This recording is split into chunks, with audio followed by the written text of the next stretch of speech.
What's up tout le monde, bienvenue sur le recap, c'est votre boy le 11. Aujourd'hui, je suis accompagné de mon bro Pete. Salut la famille. Yes sir. Et aujourd'hui, on a l'honneur de recevoir DJ Asma, chroniqueur, DJ, etc. Je vais lui laisser le temps de se présenter parce que c'est quelqu'un qui pèse dans la culture, quelqu'un qui suit la culture, quelqu'un qui suit le mouvement. Donc c'est important qu'on sache qui il est avant de commencer l'épisode. What's up? Merci de m'avoir à l'émission. Gros, recap, on va parler des belles choses. Moi, c'est Asma, HHQC, chroniqueur, Ghetto Érudit à la radio, Multiply MTL, la plateforme, les concerts et la compilation. Donc, j'ai hâte de discuter avec vous, les gars. Yes, sir.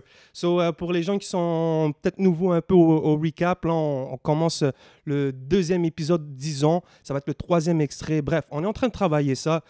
Pour ceux qui ont suivi les premiers épisodes, il y avait le bro J7 qui fait partie de la team, vous le savez. Aujourd'hui, il n'est pas là. C'est pas grave parce que c'est un peu ça le concept du recap. Ça ne sera pas toujours les mêmes personnes. Notre objectif, c'est de créer des conversations sur l'actualité et de, des fois, bouger les chaises pour ramener les gens. Donc, on a Asma aujourd'hui. On risque de le revoir très souvent. Yep. Et big shout-out à tout le monde.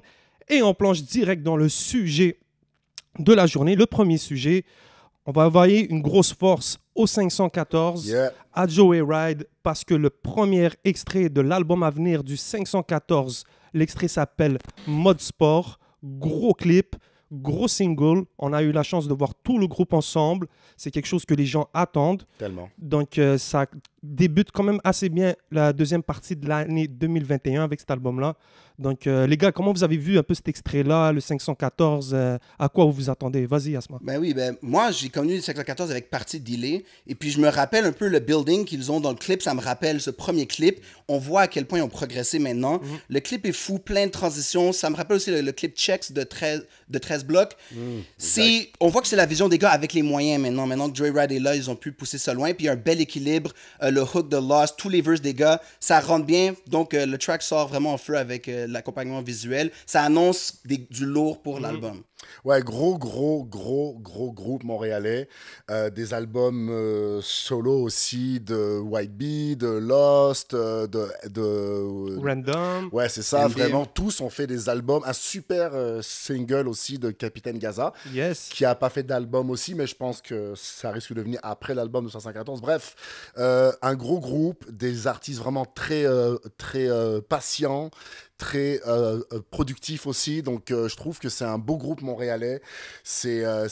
Voilà, c'est une belle fierté, et des gars qui sont là aussi depuis très longtemps, qui sont très patients.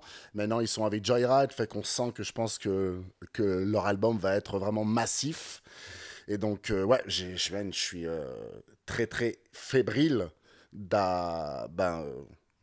voilà. Asma, ça a été quoi, toi, ta réaction quand tu as su que le 514, il s'est joint au Joey Ride? Ça a été quoi ta première réaction? Ben moi, je les suis depuis un moment. J'ai vu tout ce qu'ils ont fait comme en mode indépendant pour les salles, les obstacles qu'ils ont eu, qu'est-ce qu'ils ont eu à se battre. Et quand j'ai vu qu'ils ont signé comme groupe, mais j'étais même là une soirée où comme ça allait se confirmer, je trouve que c'était intéressant de voir que c'était le groupe, parce que c'est l'équipe. Quand ils ont sorti 5 sur 5, ils veulent vraiment mettre l'emphase sur le fait qu'ils sont tous là. Et c'est bien qu'ils attachent leur wagon bien construit à ce train de Joyride. Exact. Et puis même, on va le voir dans l'album, on a vu un peu sur les réseaux sociaux, ils sont dans un camp de recording, ça ressemble au processus de Loud, on sait que Rough Sound va être un peu impliqué. C'est différent de ce qu'ils faisaient avant, puis si c'était tellement bon ce qu'ils ont fait auparavant, avec cette nouvelle approche, je pense que sonoriquement, ça va être encore plus intéressant. Oh, si c'est avec... j'ai hâte de voir le travail avec Rough Sound. Ouais, ben c'est ça qui vient avec Joyride, tu sais.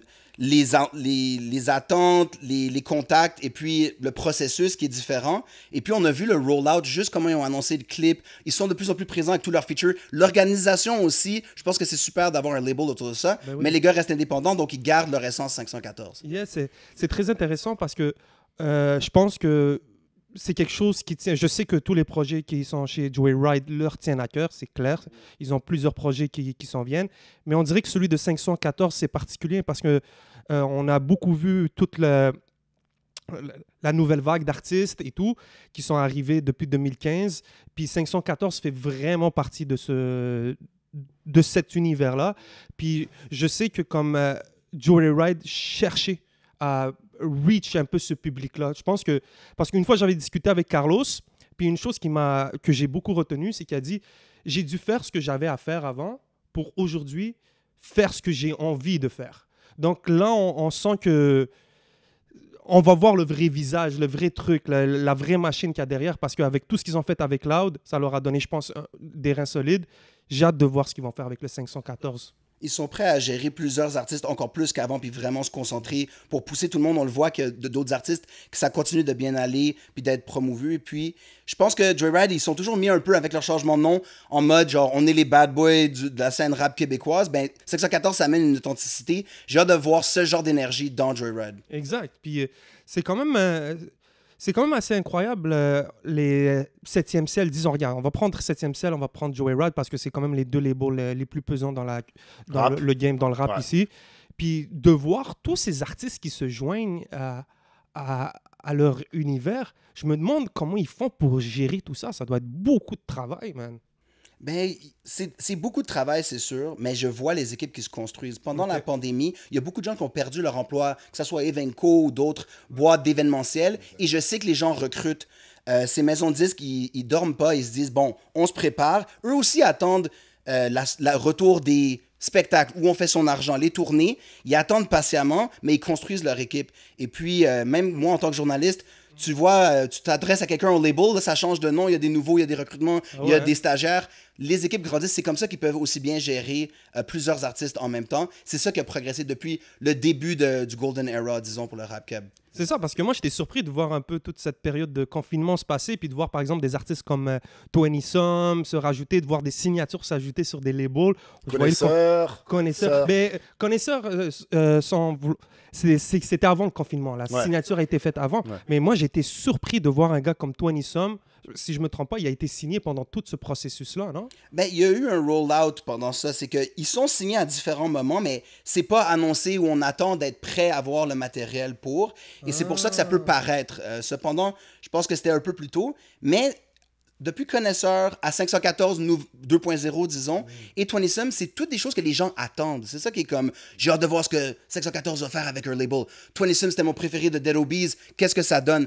Donc, Joyride a toujours cette espèce de extra, bon, you've been waiting for it, voici. Ça, je pense que c'est bien comme label. Ça fait un promo, puis on en parle naturellement, organiquement. Totalement d'accord.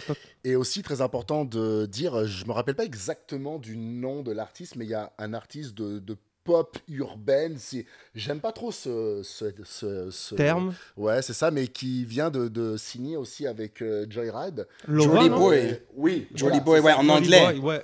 Justin Bieber style with the streets. Voilà, c'est ça. Fait que là, on voit que Joyride aime le rap. Puis on connaît Carlos, il adore le rap. Mais là, ils veulent s'ouvrir et ouvrir leur spectre d'artistes aussi, en n'ayant pas des artistes forcément rap, mais plus des artistes qui seraient potentiellement teintés de rap, mais vraiment s'ouvrir pour vraiment pas être juste un label de rap, mais un label, une maison de disques vraiment plus massive, en fait. Ouais, puis il y a Joyride Latino qui est un immense... Exactement aussi, c'est très important d'en parler. Oui, moi, je suis la scène latine depuis longtemps. Les premiers singles de Bad Bunny, je disais, regardez ça, ça va exploser. De voir qu'à Montréal, il y a toujours eu une scène. J'ai essayé de faire des concerts de ça aussi avec Occasion MTL, mais là, avec Joyride Latino, c'est officiel. Les sorties sont mieux faites, il y a des gros clips, les producers sont là. Cruzito, c'est un star. Et puis, Joyride s'intéresse à ça. Puis pour ce qui est de Jordy Boy, c'est Mikey aussi de M pour Montréal, Santa Teresa. Lui, il fait partie de l'équipe, c'est son projet. Il amène le West Coast, le management en anglais. Donc, c'est aussi les gens à l'intérieur. Cruzito, Mikey, les Young Legends de Joyride Latino, ils gèrent ça avec Ozzy, ils trouvent d'autres artistes. Donc, ils prennent de l'expansion, mais ils ont les bonnes personnes à l'intérieur. Exactement. Big shout-out à Cruzito, big shout-out à Joyride Latino. Je pense que j'ai très, très hâte de voir ce que ça va donner parce que il y a la jeune Melia, exactement, puis il y a Ozzy. Moi, quand j'ai su que Ozzy faisait partie du processus, j'ai dit, OK, this is serious because je crois beaucoup en ce jeune-là. Beaucoup de potentiel. Puis là, de voir aussi, c'est ça. Au final, l'équipe s'agrandit. Jordy Boy, t'as quelqu'un qui s'occupe de ça. Là, on voit que Joyride Latino, si je ne me trompe pas, c'est C'est Cruzito, je pense, qui prend les rênes un peu. Ben, de Cruzito ça. est comme un A&R, je pense, pour C'est Young ça. Legends. Puis il y a le frère de Carlos au Chili, où Cruzito faisait des gros concerts. L'expérience de tournée de Joyride, L'antenne. mais là, on fait Las Americas au Sur complet. une antenne, ouais. Ouais, ça, c'est cool aussi, Très parce cool. que c'est bien de vouloir faire la musique latine, mais de faire des tournées en Amérique latine, c'est là où ça va payer. Ils font pas de move pour rien, ça, c'est sûr. Exactement. Définitivement.